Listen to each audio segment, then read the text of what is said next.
mga Katden lovers and Katden followers, abay Alden Richards. Is it true na namataan na nagmamadaling umuwi patungo ng Manila going to Thailand? But before that, if you haven't subscribed yet to my YouTube channel, please don't forget to like, share, and subscribe at hit mo na rin ang notification bell for more showbiz updates. Bago tayo of course magsimula sa ating updates for today's video, nais ko po muna magpasalamat sa lahat ng mga legit na nanonood, sumusubaybay sa lahat ng ating mga updates. Maraming salamat po. And before anything else, allow me to share this to you because we are asking for the lot of sponsors for these 40 families dito po sa Smoky Mountains kasi sila po yung mga less fortunate people na talagang ini-extend natin yung help natin sa kanila. And then almost napakarami pong mga bata dyan na talagang nangangailangan ng tulong, pinansyal at mga ang bali na isend na nakapag-send na po ako sa kanila ng help natin na isinend na po sa kanilang lugar. And at the same time, talagang ito po isa sa mga foundation talagang sinusupport po natin at sila rin po yung mga beneficiary ng ilang mga used clothes and mga used toys na talaga naman ikinakatuwa nila kasi parang mga less fortunate people po ito dito po sa lugar ng Tondo sa Smoky Mountain. Ayan, yan po yung lugar nila in which talagang literal na mountain po talaga siya. Mountain siya ng basura kaya pagpasok mo pa lang dyan talaga maaamoy mo na talaga yung kakaibang amoy ano.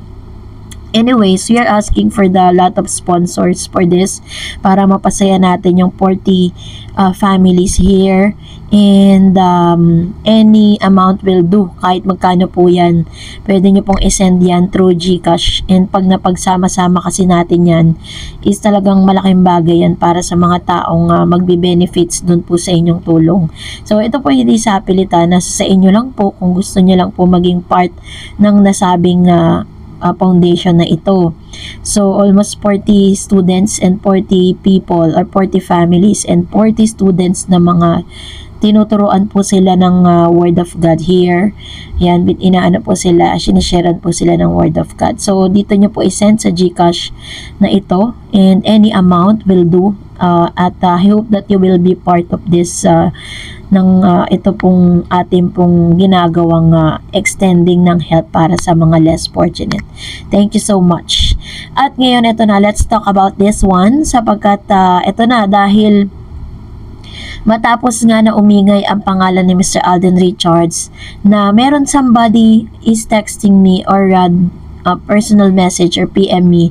Sabi niya, as I promise ko sa'yo, Miss Tareds, ayon sa source ko, on the way na si Alden papuntang Thailand today. Late nakahabol kasi nag-bestman pa siya sa kasal ni Jose na ginanap sa Boracay yesterday. Ngayon pang hapon bumiyahe si Alden. Pagkadating ni Alden dun sa Thailand, magsisend yun ng pics yung source ni Mayora. Share ko sa'yo once na may makarating na sa akin. And someone is send this to me. Nung tinignan ko po ito, ni-research ko kasi sabi po doon sa usap-usapan na parang namataan siya na nagmamadali siyang na pagkatapos nga niya maging best man dito, so parang nagmamadali siyang bumaba or umalis ng Boracay para po parang may hinahabol siyang flight, no? Pero may mga pictures din kasi na lumabas na parang naligo pa siya or ano yan, parang umaga yun dun po sa Boracay, 'di ba? Bago po ikasal itong si Mr. Jose Manalo. Like for example, kung ngayon po yung kasal, prior to that today is nandun na po si Mr. Alden Richards to prepare kasi siya po yung best man dito po sa nasabing event na ito. So ito po yung picture na yon. Nandyan siya sa parang sa Boracay po ito, and then parang nag-ano siya dito, nagtatampisaw siya sa isang swimming pool ng solo. Wala pong Main Mendoza sa katabi niya ha, baka mami isipin na naman ng mga delusional fan na nandyan si Main.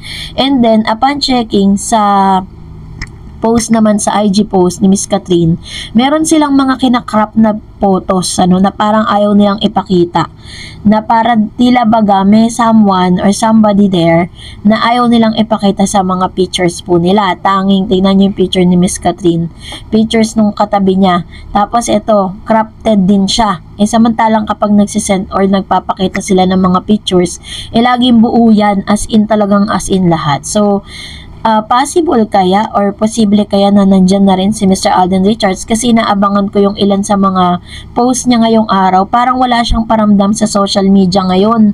So possible siguro or possible na nandyan na si Alden, sumunod na siya kay Catherine, dahil nga 'di ba parang meron pong naka-observe na nag-a-update nga siya kay Miss Kat during that time. Baka that day din is flight niya going to Thailand. Ang saya lang 'di ba? Sana maglabasan naman yung mga resibo.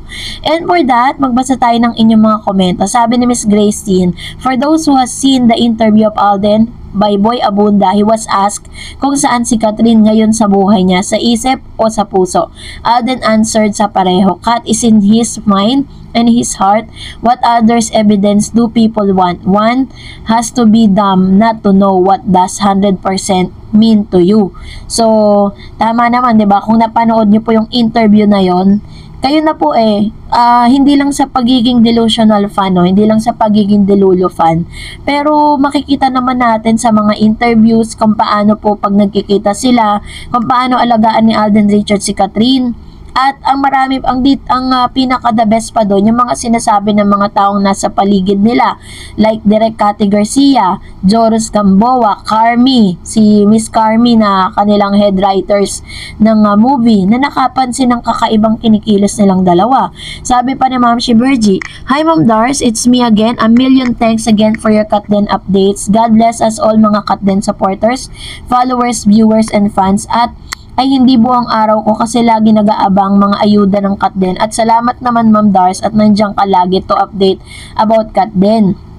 Ma'am Dars, sa Spain palabas na doon ng HLA. Grabe ang mga reaksyon ng mga kababayan natin doon.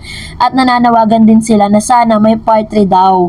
At sa Taiwan din naman, so, ang ibig sabihin pala, yung 2 billion na gross na kinita po ng HLA, mas madadagdagan pa siya. Kaya pala wala silang inilalabas na parang exact numbers, kasi may mga places pa po na parang na parang ilalabas kung kailan po yung, tapos na as in hindi na siya pinapalabas sa mga part ng bansa, 'di ba? That's the time na pwede na sila maglabas ng exact numbers. And sabi niya pa, may party daw at sa Taiwan din naman, Ma'am Dars, ipapalabas sa January 17, 2025. Sa Indonesia, January 25, 2025 naman. Grabe, marami pa rin bansa na gustong panoorin ng HLA. Ma'am Dars, nanawagan tayo kay Direk Olivia Lamasan yon. Nanaway matouch siya, no? Kunin niya sana si Mr. Alden na leading man ni Miss Catherine sa Elena 1944. O ngayon po ang request, alam niyo pag yan kinulit-kulit nyo or parang nakita ni Direk Cathy Lamasan na talagang, or Direk Olivia Lamasan, na marami pong gusto talaga na sila magkasama doon. Hindi po imposible yun. Sabi po ni Miss Nelia Shiple, naku, wala kayo mapala dyan kay Jobert Sokal dito. I-rest nyo na yan when it comes to Katden, kasi makakatniel yan si Jobert. Tapos sabi ni Ma'am si Liza, sila na talaga, love vote. And sabi ni Mr. Renato, hi Ms. Tarets, good day sa lahat ng followers and subscribers on your channel and FB page with regards to that video with Jobert Sokal dito. Hindi lang pala ordinary bystander na napadaan sa Boracay, isa din vlogger and showbiz content creator who happens to be friend nila Alan Kay, at na-witness nila by that time nung nag-update si Alden about his ganap in Boracay sa kasal ni Jose Manalo bilang best man. So, kaya po talagang ang bilis mag-spread out ng news kasi content creator kasi siya eh. So, most of the time, talagang, kumbaga, parang na-observe niya yung mga bagay na yon. So, in a separate video, kinantsawan si Jose ng isang regalo, Gucci boxer short, na bigay daw ni Alden. Merong sumabat at sinabing hindi daw si Alden nagbigay doon, kundi yung bridesmaid. Kasi daw, makukuripot si Alden at makunat pa sa sapin-sapin. Grabe nga ng tawa ko, narinig ko yung usapan nila sa video. Pero video to napili ko i-share na video. Ayun. Salamat Sir Ren ha. And sabi ni Ma'am Richelle Salazar, yan si Jobert, obvious naman against yan sa Katden. Watch yung mga videos niya. Very true. Pag pinanood nyo, maiinis kayo. Pip Cruz, I think sila na talaga ayaw lang sabihin in public. Actually po. Kasi parang feeling po, di ba sabi, lagi ko sinasabi, ang bet talaga nilang relationship is like Julia and Coco. Tingnan nyo si Julia and Coco, nagkaanak na lang at lahat-lahat, hindi sila umaamin sa publiko. Sabi ni Ma'am Marites, Miss Star Eds, si Jobert po halata na si Jobert ayaw sakat din. Kaya kahit may mga resibo na, ayaw pa rin maniwala. Basta Dar Eds yan. Yan ang gawain ng magjowa, hindi friends lang kasi po di na ana na natin yan, which is true, 'di ba? Tayo po mga nasa edad na, 'di ba? Alam natin yung mga galawang ganyan. Well, kung nagustuhan mo ang video na ito, huwag mo kalimutang mag-like, mag-share, at mag-subscribe, at i-follow mo na rin ang aking Facebook page, DarEds TV. And also, I have my TikTok account, which is DarEds TV. Pwede nyo rin po akong i-follow doon. Thank you for watching, guys. God bless everyone!